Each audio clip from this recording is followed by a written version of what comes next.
Just had a meeting with my business partner. Weirdest thing. Talking about this razor stuff, and how I'm fixing to put it down.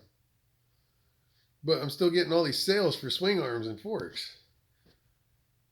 So he said, well, what if we bought a bunch of motors and controllers and I offered fully packed swing arms, wheel, tire, brake, motor, slap a controller in there too. And he said that he would tune them. And I told him that one of the popular companies, got off by saying that their tunes represent, like the same kind of torque curve that a two-stroke motor would have. Well, that's not a problem, right? So he said, yeah, I can tune that all day long. I'm like, okay, well, what if I offered complete setups, everything, the whole gig, except for, I don't know batteries. I don't know about batteries yet. That was really tough. I lost money. Some kid named Wilver Happen ripped me off for $1,000. Played me, told me I was a joke. I mean, just played all kinds of games. That didn't work out. Another guy named Jason, he played games too and became third person speaker. That was really weird. So I don't know about batteries, but I know that I could offer motor, brake, wheel, swing arm, forks, everything but the frame and a battery. Maybe even bodies. I found one of those Indian bodies in storage yesterday. I'm thinking about selling it. But anyways, you guys tell me what you think. Those prices are ridiculous. I preach DIY. I've always been like DIY, DIY. I mean, like I did that back when I was a Volkswagen guy. DIY. I made a website on how to do your own stuff. Well, I mean, not many of you guys are doing that these days. So everybody likes my products and I really appreciate it. And then they have to go and pay for very expensive kits. And I'm sure there's a reason for it that I don't know yet. So it could be just barely profitable for them. I don't know. But what I can tell you from what I've learned is compared to what I do and compared to what I used to do, this is not very profitable. I just do it for safety. I do it because you guys need proper suspension and you need proper brakes. And if you're going as fast as you guys are going, I need to stretch them out, make them longer, change the caster, make the world a better place. We just got done watching, I was forced to watch the Sharonster talk down about the KO motor and KO controller. And I was pretty upset about it because he did a very similar thing to me. And it was very frustrating. And so I'm watching him put in this motor. And I'm sitting there thinking, as soon as he puts it in, what's he going to do about the battery? Like, what's he going to change? Is he going to change gears? Where's the gears? Where's the gears? Where's the gear? Where's the gear? Where's the gear? And then he does this whole video and he talks crap about KO motors. And he does a second video.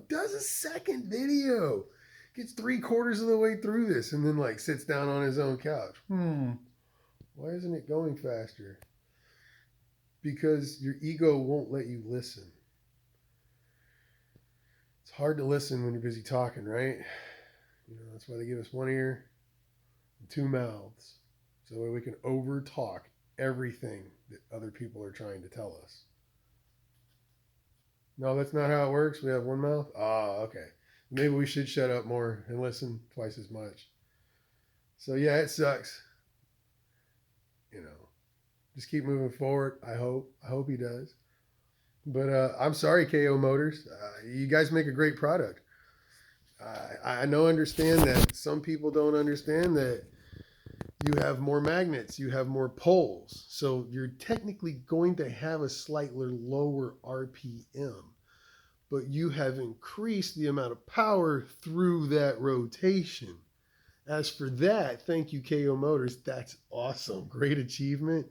I like the housing. Extruded aluminum is awesome. Get rid of some weight, get rid of some heat. It's a good choice. I like it. I bet that wasn't cheap. But you can't change your RPMs unless you get rid of those poles. So you have to up the voltage. And for him to be that mean, publish the video. Thousands of people watch it and then do another one. Do it again. Just shows you I'm not the only victim. This ain't the only time. I'm not the only one. It's going to happen again. And that's why I don't watch them. I don't like saying negative things, but man, he's messing up companies. I don't like that. If you don't know what you're doing, talk to someone who does. I make mistakes often. And what do? I talk to anyone with experience that will let me listen because I just want to learn. I just want to do better. What is that? That's a 34 kilowatt controller on there. You know, I don't like to talk about speed. I don't want to go fast. Everybody's like, oh, I'm hitting 50 miles an hour, 72 volts, $1,600 kit. That's a that's a that's a $180 controller. Those right there, those are $180 batteries. What's that sound like to you? That's a 2 kilowatt motor right there. That's a $120 motor. I'm not even $700 into this. Where's the other 1100, you ask? I imagine 30% of it is probably in shipping. Another 10% in taxes. That's 40% right there. I don't want to play that game. I'm trying to show you guys how to do this. That's why my business partner offered the idea of giving you a swing arm that's complete. Something that's absolutely put together, and all you have to do is put your 2 bolts in, right? And then mount your battery connection in your throttle. That will bring up prices. That will make things take a little bit longer. But then you'll have a complete product. I really want to know what you think, because what I haven't said just yet is that he's telling me that I can continue. Maybe.